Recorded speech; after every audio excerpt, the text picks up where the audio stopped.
Oh, bekayi-twin umfoka Sabela i-twin nombaba uMoran Msimang bebenza imisebenzi eminingi amafilimu bebonke benza le misebenzi and asiqala-ke manje asikhuthaze asibonise the finer parts of the craft.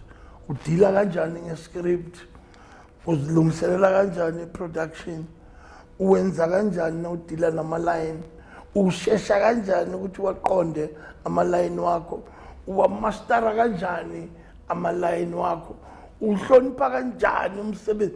The craft yonke yayilele lapha kuSimon Mabhunu Sabela and the discipline yakhona.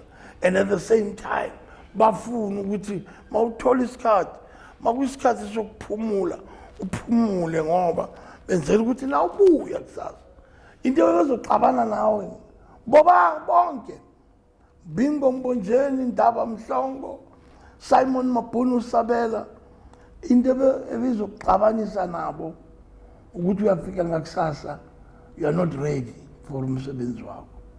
Ilezi zazithi ungena nazo enqoleni uzinizolandwa niyoshutha uthi ngena nangabe unescene naye ubele ready ngoba uzathi ningena kule khumbi lenamba ngayo ongena sikathi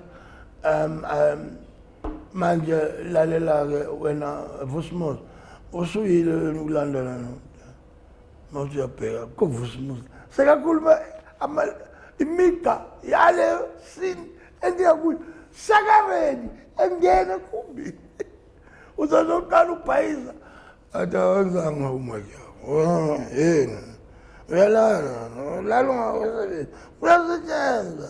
AboMabhunu Sabela, they did a great job in nurturing many of us.